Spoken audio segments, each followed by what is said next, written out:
Topping కేసులో task force మాజీ DCP Radhakishan కు నాంపల్లి కోర్టు షాక్ ఇచ్చింది. 7 రోజులు పోలీస్ కస్టడీకి అనుమతించింది. రేపటి నుంచి 7 రోజుల పాటు రాధాకిషన్ రావు పంజగుట్ట పోలీసులు ప్రశ్నించనున్నారు. ప్రస్తుతం చెంచల్గూడ జైల్లో రాధాకిషన్ రావు ఉన్నారు. రేపు ఉదయం జైలు నుండి రాధాకిషన్ రావును దర్యాప్తు బృందం కస్టడీకి తీసుకునుంది.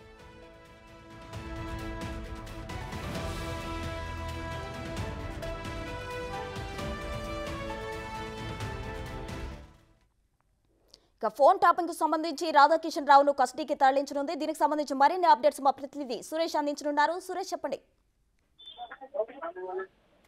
టాస్క్ ఫోర్స్ మాజీ ఓఎస్జీ రాధాకిషన్ రావును ప్రస్తుతం చెంచల్గూడ జైల్లో ఉన్నాడు. అతన్ని 10 రోజుల పాటు కస్టడీకి ఇవ్వాలంటూ కూడా నాంపల్లి పోలీస్ స్టేషన్ లో కస్టడీ పిటిషన్ దాఖలు చేశారు పోలీసులు. అయితే ఆ 7 రోజులు మాత్రం కస్టడీకి అనుమతించింది నాంపల్లి కోర్టు. దీంతో రేపు ఉదయం చెంచల్గూడ జైల్లో ఉన్న రాధాకిషన్ రావుని అదుపులోకి తీసుకొని ఉస్మానియా ఆసుపత్రిలో వైద్య పరీక్షలు నిర్వహించి అనంతరం బంజారాహిల్స్ పోలీస్ స్టేషన్ తీసుకొచ్చి విచారించనున్నారు. ఈ కేసులో రాధాకృష్ణ పాత్ర చాలా కీలకంగా ఉంది. ఇప్పటికే రిమాండ్ రిపోర్ట్ లో అనేక విషయాలు వెల్లడించిన రాధాకృష్ణ ఇప్పుడు ఏదైతే బీఆర్ఎస్ కి సంబంధించిన సుప్రీం పేరు కూడా చెప్పింది కాబట్టి మిగతా ఎంతమంది ఇందులో ఇన్వాల్వ్మెంట్ అయ్యారు, రాధాకృష్ణకు సంబంధించి డబ్బుల రవాణాలో కీలకంగా వివరించారు కాబట్టి ఎన్నికల సమయంలో ఎలక్షన్ కోడ్ కు విరుద్ధంగా వ్యవహరించి బీఆర్ఎస్ పార్టీకి సపోర్ట్ చేస్తూ మొత్తం నియోజకవర్గాలు ఎక్కడెక్కడ వీక్ ఉంటుందో అక్కడికి రాధాకృష్ణ ద్వారానే టీం ని ఏర్పాటు చేసి డబ్బులు తరలించారని చెప్పేసి కూడా ఆయన రిమాండ్ రిపోర్ట్ లో వెల్లడించడం జరిగింది. కాబట్టి ఇప్పుడు లోతైన దర్యాప్తు కొనసాగనుంది. రాధాకృష్ణరావుకి సంబంధించి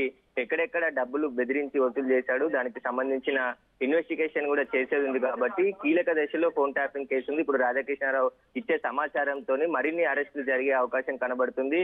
ముఖ్యంగా టాస్క్ ఫోర్స్ ఓఎస్జీగా పనిచేసిన రాధాకిషన్ రావు 2017 నుంచి 2023 డిసెంబర్ వరకు కూడా టాస్క్ ఫోర్స్ డీసీపీగానే పనిచేశాడు.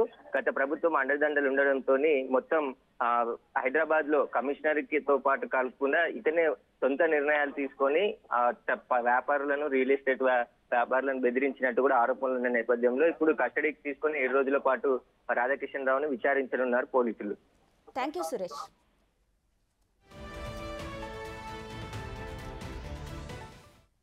ఫోన్ టాపింగ్ కేసులో భుజంగరావును మరోసారి కస్టడీకి కోరుతూ పోలీసులు పిటిషన్ వేశారు. ఇప్పటికే భుజంగరావు కస్టడీ ముగిసింది. అయితే మరోసారి భుజంగరావును విచారణ చేయాల్సి ఉందని పోలీసులు పిటిషన్ వేశారు.